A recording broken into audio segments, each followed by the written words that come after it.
2 out of 3 Americans make this decision, and most of them are told it's a mistake. They're warned they could lose hundreds of dollars a month for the rest of their lives. And yet, they still do it. Not because they don't understand the math, not because they haven't seen the charts, but because something about that obvious answer doesn't quite hold up in real life.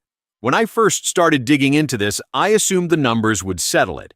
Pick the option that pays the most over time simple. It wasn't. Because the moment you look closer, the logic starts to crack, and the people who are supposedly wrong start to make a different kind of sense. So if most people are doing it, what are they seeing that everyone else is missing? Because the first thing the chart assumes is that your life follows a straight line, and that's where the problem begins. The numbers look clean, almost comforting. At age 62, you'd receive $1,180 a month. Do that for 192 months, assuming you live to 78, and you end up with $226,560. Wait until 67, and that number jumps. $1,789 a month, but now for only 132 months. Total $236,148, and if you delay all the way to 70, $2,320 a month. Higher than both, but only for 96 months. Total $222,770. So, on paper 67 looks like the winner. More money overall. Clean, simple, optimized. But that's only true if you ignore one critical variable. Because these numbers don't exist in isolation, they're tied to something far less predictable than math, time, and more specifically, how much of it you actually have. If you follow the chart, the logic is straightforward. File at 62, and somewhere around age 76 and a half, you break even. Live past that, and you start losing about $600 a month compared to waiting.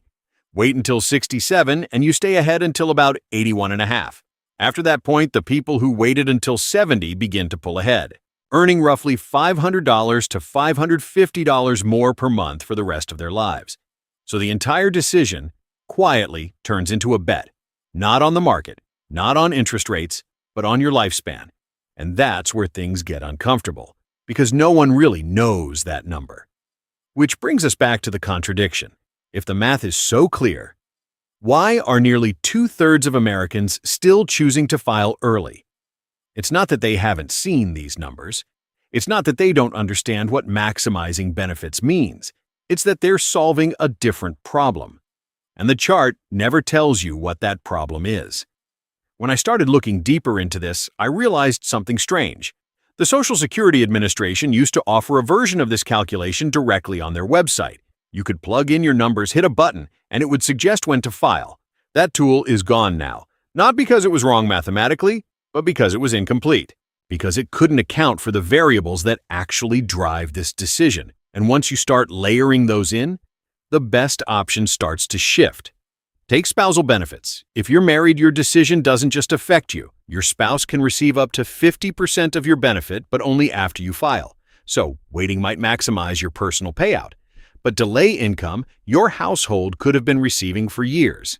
And if your spouse's 50% is higher than your 100%, then filing early might not just make sense, it might be the optimal move. Or consider survivor benefits. If one partner earns significantly more and has a shorter life expectancy, the surviving spouse will eventually step into that higher benefit, which means the lower earning partner might choose to file early. Not because it maximizes their benefit long-term, but because they expect to transition into a larger one later. It's not intuitive, but it's logical once you see the full picture. Then there's taxes. What's called provisional income determines how much of your Social Security is taxed. If you expect higher income later, maybe from a business, an annuity, or investments, then delaying benefits could push more of your Social Security into taxable territory. In that case, taking smaller payments earlier could actually reduce your lifetime tax burden. Again, something no chart shows you. And then there's the factor people don't like to talk about: health.